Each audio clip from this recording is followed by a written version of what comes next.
The famous billionaire investor, Ray Dalio, has just warned that we are in a moment of change in the world order and that all this could trigger something much worse than a recession. We have a breaking down of the monetary order, and we're having profound changes in the world order. How that's handled could produce something that is much worse than a recession. Ray Dalio says this is due to the weakening dollar, increasing geopolitical tensions, and a loss of confidence in the United States.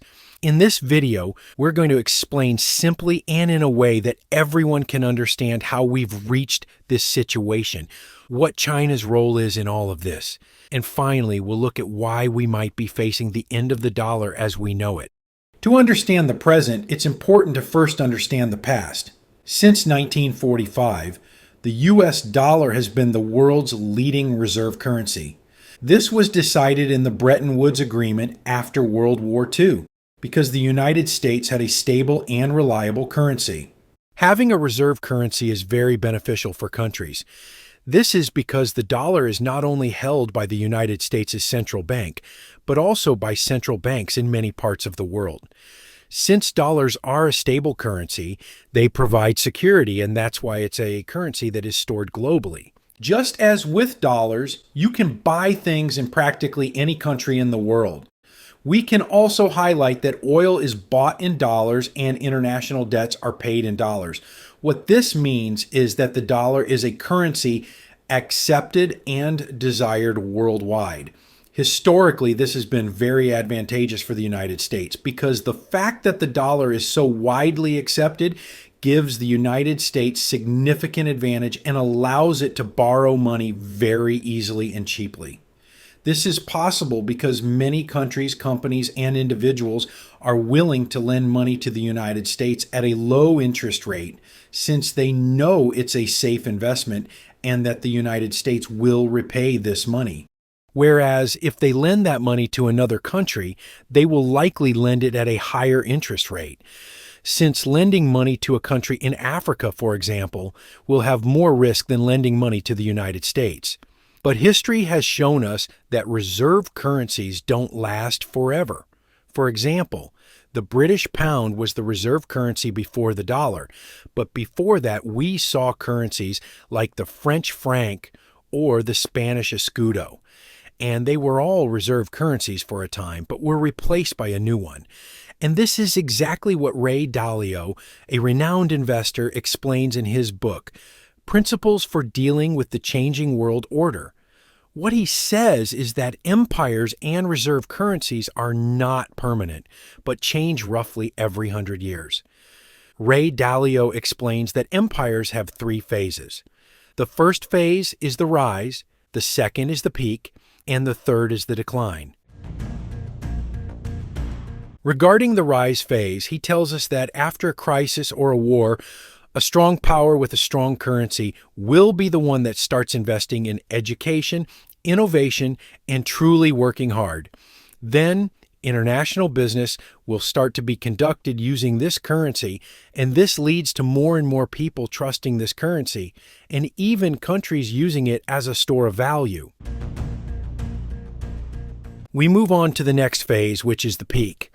The peak is when this nation, this empire, this country reaches its best moment. They are very productive, everything works very well, and this leads to the population of this country starting to have an increasingly better quality of life. They earn more money, they want to live more comfortably, and obviously they need to be paid more. And this coincides with a time when less wealthy countries start to observe the technology being used and begin to produce more cheaply, more economically, etc. So the empire in question becomes increasingly less productive, but the citizens want to continue having the same quality of life. So to achieve this, they start using debt, and this leads me to the third phase, which is the decline. And the decline begins when the debt starts to become totally unsustainable. When the debt becomes unsustainable, what this empire, country, or nation does is start printing, creating more money out of thin air. This act generates inflation. It also causes other countries and nations who use this currency for exchange because it was secure to see that the currency is losing value. Consequently, other countries stop using this currency, which causes it to lose even more value. This continues to the point where, because of this situation, another nation emerges with a stronger currency, and the cycle starts again, with this new nation entering its rise phase. According to Ray Dalio, this cycle has occurred from the Roman Empire until today, encompassing all types of empires, such as the Spanish Empire. What Ray Dalio suggests is that the United States is currently in the decline phase, while China is in the rise phase. But of course, this is a topic that has been discussed for many years, as these transitions don't happen overnight, but rather require 20 to 30 years for this shift in power to occur. The reason this is being discussed so much today is due to the whole issue of U.S. tariffs. For those unaware of what has happened with the tariffs, basically, Donald Trump, the current president of the United States, has been imposing tariffs on Chinese products since the beginning of the year. What this means is that products manufactured in China and sold in the United States will have to pay tariffs. They will have to pay additional taxes.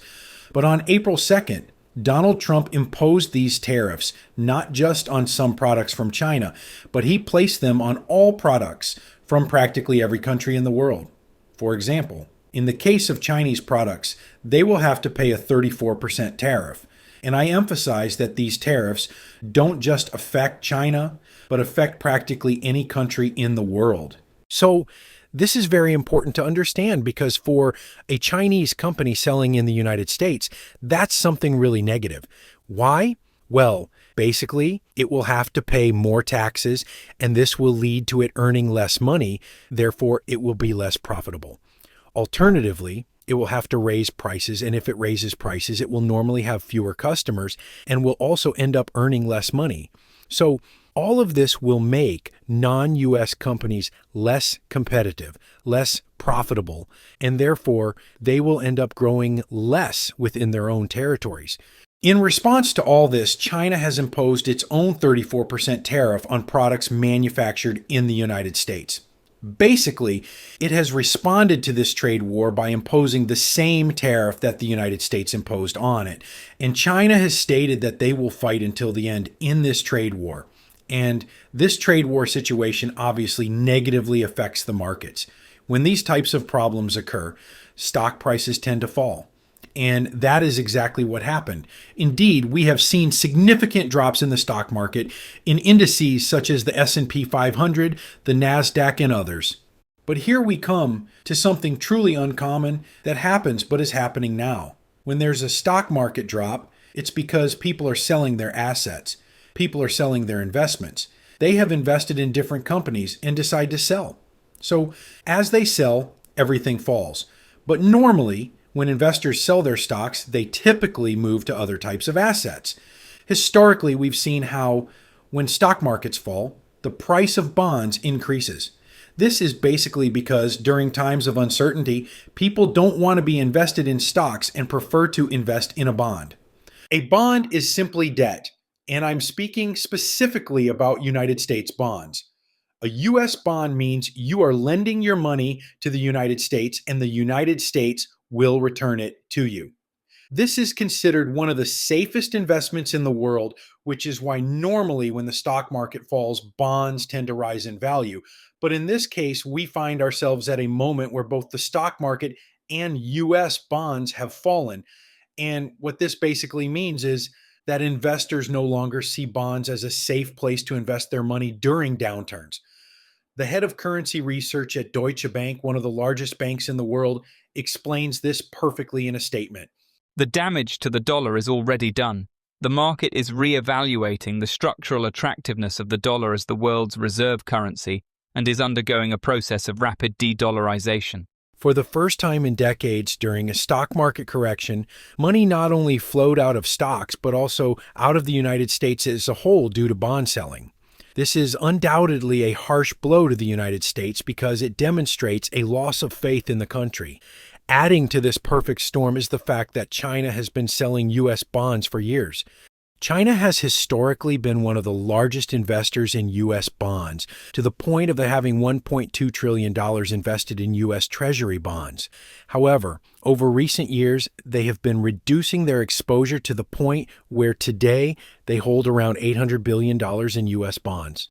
The fact that China continues selling these bonds can have a quite negative impact on the United States. I don't want to get technical and explain it in detail, but basically what this can do is make it more expensive for the United States to finance itself in the future. But we have to understand that we are facing a trade war. For example, we have seen how, as a result of everything that has happened, the United States once again imposed higher tariffs on China. We're talking about 125%. And China, in response to this, raised tariffs on the United States again, reaching up to 125% as well. Without a doubt, relations between these two countries are not at their best moment.